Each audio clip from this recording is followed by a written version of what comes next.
Hello बच्चों, आइए इस प्रश्न को देखते हैं। स्पीसीज FeH2O6 3+, FeCN6 3-, FeCl6 3- में Fe परमाणु की संकर्ण अवस्थाएं क्रमशः है। तो यहाँ पे हमें संकर्ण अवस्थाएं दी गई है और किस प्रकार से क्रमशः रहेगी ये हमें यहाँ पर बताना है।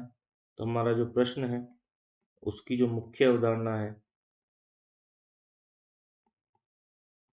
तो वहां पर हमसे क्या पूछा गया है, संकरण अवस्थाएं। संकरण अवस्थाएं हमसे पूछी गई है। तो सबसे पहले तो हमें दिया क्या हुआ है, दिया हमें Fe है, Fe। तो Fe का जो विन्यास होता है वो हमारा 3D4S, यहाँ पर 6 आएगा, यहाँ पर 2 आएगा। तो Fe का विन्यास हमारा ये होता है। तो यहाँ पर हमसे क्या दिए गए, 3 स्पीसीज दी गई है। ठीक है, पहली जो स्पीसीज है, एक एक करके हम सभी स्पीसीज को देखेंगे। पहली स्पीसीज जो हमें दी गई है FeH2O6 3+ हमें यहाँ पर दिया गया है। तो H2O पर जो है ऑक्सीकरण संख्या तो 0 होती है, तो 0 को 6 से गुणा करेंगे तो 0 रहेगा। तो Fe पर डायरेक्ट क्या आ रहा है, Fe3+ ही आ रहा है। ठीक है, तो उसका विन्यास क्या होगा, इसमें से क्या हो जाएंगे, 3 इलेक्ट्रोड कम हो जाएंगे। तो 3D4S, S से तो 0 हो गए, D से कितने रह गए, D से हमारे पास 5, एक यहाँ से भी चला गया। ठीक, तो अब इसके पास क्या क्या खाली, क्या क्या बचा, एक तो 4B होगा, एक 4D होगा, ये भी तो खाली है इसके पास, Fe के पास। तो 4P भी 0 और 4D भी 0, ये इसके पास यहाँ पर खाली बच गए। और इसके पास 5 यहाँ पर D है। अब यहाँ पर H2O की बात करें, FeH2O में H2O जो है वो H2O दुर्बल क्षेत्र लिगेंड है। H2O क्या है, हमारा दुर्बल क्षेत्र लिगेंड है। दूसरे जो हमारी स्पीसीज है उसकी यदि हम बात करें, दूसरी हमारी स्पीसीज की यदि हम बात करें, तो वो दी गई है हमारे को FeCN6 FeCN6-3। ठीक है, तो FeCN6 में Cn के ऊपर, तो इसको यदि x मान लें, प्लस Cn के ऊपर -1 होता है, 6 से गुणा करेंगे तो -6 बराबर -3। तो x, ये -6 उधर जाके प्लस का 6 माइनस का 3 प्लस का 3, तो ये क्या है, यहाँ पर भी Fe3+ ही है। ठीक है, तो इसका भी विन्यास क्या रहेगा, जो पिछले वाले का रहा हमारा 3 3 5D, और सब खाली है उसके बाद 3D5। ठीक है, 4S में कुछ भी नहीं है, 4P में भी कुछ भी नहीं है, और 4D में भी कुछ भी यहाँ पर उपस्थित नहीं है। ठीक है, तो और यहाँ पर जो है हमारा Cn जो है, Cn क्या है, प्रबल लिगैंड, प्रबल क्षेत्र लिगैंड है। ठीक है, और हमारी जो तीसरी स्पीसीज दी गई है, यदि हम उसकी बात करें, तीसरी स्पीसीज हमारी दी गई है FeCl6 3-, FeCl6 3-। Cl पर भी क्या होता है, -1 आवेश होता है, -1 ऑक्सीकरण संख्या Cl की होगी।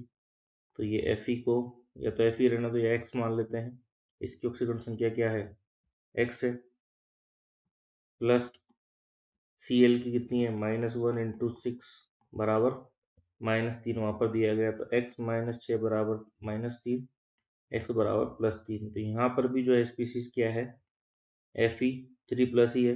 तो इसका भी जो है विन्यास 3D5 4S0 4P0 और 4D0 यहाँ पर रहने वाला है। और यहाँ पर जो Cl जो है वो क्या है, हमारा दुर्बल क्षेत्र लिगैंड है। ठीक है, तो ये हमने यहाँ से जानकारी प्राप्त कर ली। अब हमसे पूछे जा रहे हैं संक्रमण क्या क्या यहाँ पर हमारे पास होंगे। तो उसके लिए यदि हम बात करें तो सब पे समन्वय संख्या कितनी है? 3 ही है, सॉरी 6 ही है। सब पर जो है, इस पर CN6 है, एक पर Cl6 है और एक पर हमारा H2O6 है। तो सबकी समन्वय संख्या क्या है? 6 है। तो यहाँ पर हम कुछ अब जो है पॉइंट देखेंगे कि यहाँ पर जो है, यहाँ पर समन्वय संख्या है, समन्वय संख्या है जो साझा करती है। संख्या है तीनों में क्या है? 6 है। तीनों में 6 है। तीनों के संकर्ण भी क्या है? समान है। तो मतलब जो संकर्ण में कितने ऑर्बिटल आएंगे? 6। इसलिए संकर्ण में 6 ऑर्बिटल होंगे। ठीक है। तो 6 ऑर्बिटल मतलब या तो क्या हो सकता है, 6 ऑर्बिटल को यदि हम देखें, संभावनाएं देखें, तो या तो क्या होगा, sp3d2 होगा या d2sp3 होगा। अब कौन कब होता है ये भी हम देखेंगे, किसका क्या नाम होता है ये भी हम देखेंगे। तो ये क्या होता है, sp3d2 को क्या बोल सकते हैं हम? जो बाह्यतम होता है, बाह्यतम ऑर्बिटल संकरण या बाह्यतम कक्षक संकरण इसको हम बोलते हैं। इसको क्या बोलते हैं? आंतरिक कक्षक संकरण इसको हम बोलते हैं। अब बाह्यतम कब होता है और आंतरिक कब होता है ये भी हमें पता होना चाहिए। तो बाह्यतम कब होगा? जब क्या हो, जब लिगेंड क्षेत्र क्या हो,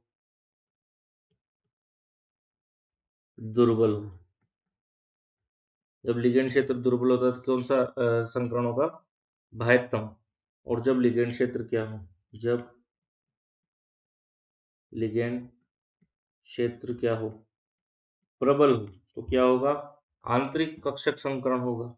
अब यहाँ पर यदि हम देखें तो पहला तो दुर्बल है, दूसरा प्रबल है, तीसरा दुर्बल है। तो यहाँ पर लिख देंगे कि दुर्बल, फिर प्रबल है, फिर दुर्बल है। ठीक है। तो यहाँ पर सबसे पहले दुर्बल कौन है? दुर्बल में क्या आएगा? sp3d2 आएगा। फिर प्रबल है, तो प्रबल कौन है? d2sp3 है।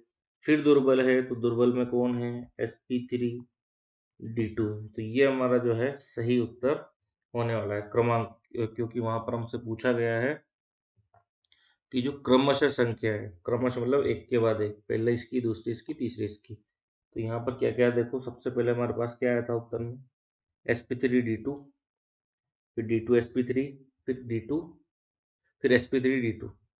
तो ऐसा विकल्प जो sp3 से स्टार्ट हो रहे हैं, दो हो रहे हैं, डी डी, ये वाला विकल्प क्रमांक 3 जो है हमारा sp3d2, d2 sp3 और sp3d2, ये जो हमारा इनके क्रमशः परमाणु Fe की क्रमशः परमाणु की जो है संकर्ण अवस्थाएं जो Fe परमाणु की, वो हमारा विकल्प सी में दी गई है।